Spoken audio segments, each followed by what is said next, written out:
Hey VC, Big Star 1000, Gimme Ten 1975.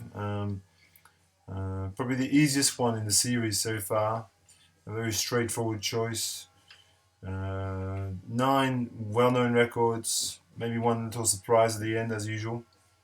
And I would like to thank all of you who make responses. Can't name you by name, just too many of you. There's like already 50 responses to this series. Um, if I start naming everybody, we'll be here for days.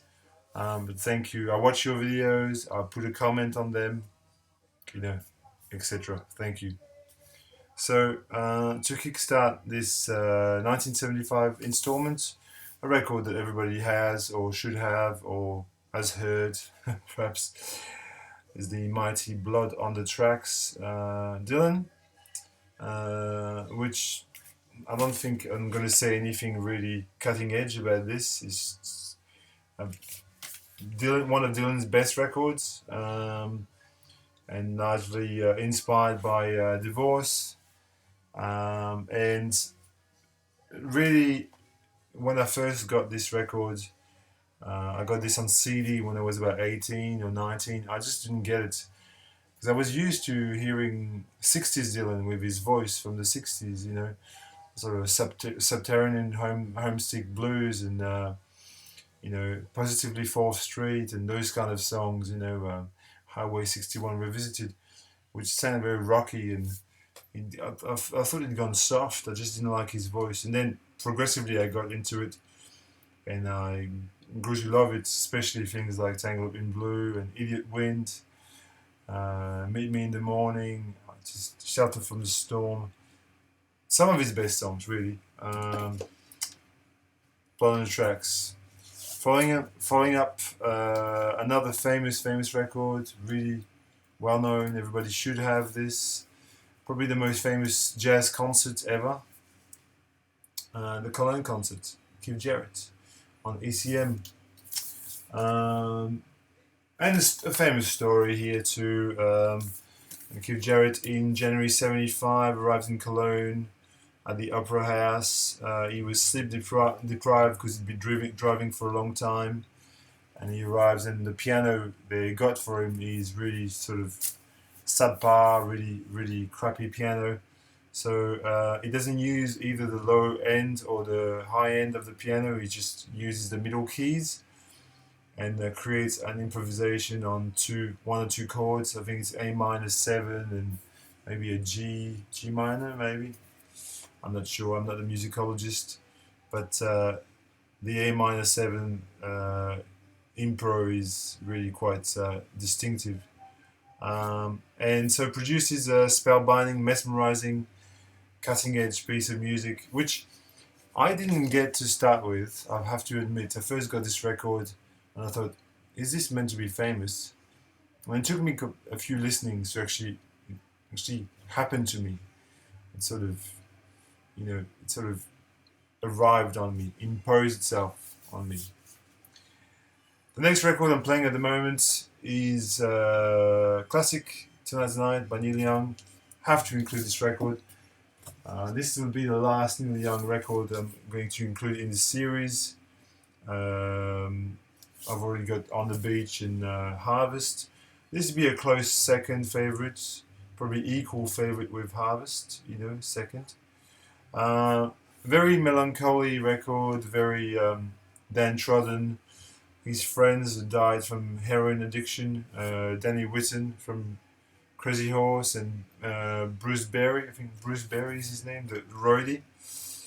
And the songs are just Tonight Tonight, World on a String, Mellow My Mind, Tired Eyes. Just beautiful songs.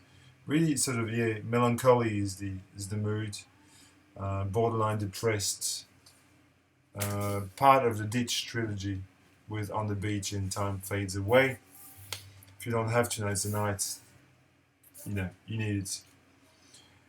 An African record that is well known as well. Fela Ransom Kuti and Africa 70 with Expensive Shit, which is another famous story.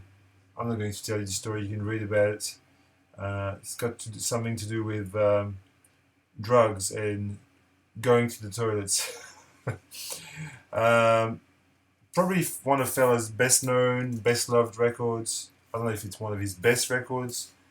A lot of them sound in the same ballpark, so you know, I really like this kind of period of Fella. It really was the James Brown of Nigeria, or rather, James Brown was the Fela Kuti of America. Blasphemous, I know. A great record, expensive shit. And when you got Tony Allen on drums, I mean, what can you do? And as I said last time, I was talking about Batsumi uh, being African music. You need Africa to be represented in these Gimme Tens. I mean, to put just English and American records is just criminal, in my opinion. But you may disagree. Don't care. It's my show. I'm just kidding. Continuing with okay, can I not? Do I not include Another Green World, Brian Eno? Of course I do. This is another bona fide masterpiece by the great non-musician Brian Eno, which features who? Phil Collins on drums, I think. John Cale is on viola. And this is famous because it's got a mix of songs, like proper songs with lyrics and ambient pieces. It's kind of like a transitional album between the song based Eno and the ambient Eno. That's the sort of joining record. The first time I heard about this record, I just feel like telling a personal story. I was a big U2 fan when I was a teenager. I used to read lots of things about you. Everything I could read about U2, I would read. And I remember reading that they were completely obsessed with Another Green World. I didn't know what Brian Eno was. Well, rather, I didn't realize how important it was. I knew he produced some U2 albums, but you know, I didn't know him as a musician. I knew him as the producer of Unforgettable Fire and Joshua Tree, for example. But then when I grew up and I got into more serious music, I understood why U2 was so fond of Another Green World. It's just one of these records. A great jazz record. This is Don Cherry's Brown Rice, or self-titled, if you will, which is really an electric jazz masterpiece. Really, mine is it's been desecrated. I love this image of him in front of the Watchtowers. It's really a very enduring picture. Some absolutely essential jazz excursions, electric jazz, and just a fantastic lineup with Charlie Hayden, Billy Higgins, Frank Lowe on tenor sax. I mean, what can I say? It's a brilliant record, and if you don't know where to start with John Cherry, if say you have no idea where to start, you start here, self-titled, or also called Brown Rice. Okay, I haven't included yet any records by Joni Mitchell in this series, and it's high time that I do that. The Hissing of Summer Lawns. It could be my favorite Joni Mitchell record. Could be. Lyrically, it's completely brilliant. You listen to what she says. I love the sleeve that she's designed herself as well. I bought this copy of the record at the very first record fair that I attended in Melbourne in 2003. And I had very little money in my pocket at the end of the day, and there was a $2 bin, and this was in there, and it's the best $2 I've ever spent on a record. I think it's great. I've never replaced it because it's in actually good condition. It's on Asylum, and a song that I really like on this is The Jungle Line, which is the second song, which is completely atypical of the record. It's got this really sort of It's almost like listening to you know, Adam and the Ants 10 years or whatever, 6 years earlier. It's got this jungle drums. Great record. Couple more. Okay, here's a fun classic. Everybody knows, everybody has. Mothership Connection by Parliament. Perhaps the ultimate statement by Parliament. Arguably. P-Funk. P-Funk wants to get funked up. Give up the funk. Tear the roof of that sucker. Everybody knows these songs. Everybody, like, it's imprinted in the mind of people, this stuff. So obviously George Clinton. In case you don't know, Parliament and Funkadelic is the same band, really. Bernie Worrell on, sadly departed Bernie Worrell on keyboards, and you have lots of luminaries. George Clinton, obviously, he's the band leader. Bootsy Collins, Catfish. You got Fred Wesley and Maceo Parker there as well, and Michael Brecker and Randy Brecker and Joe Farrell. You've got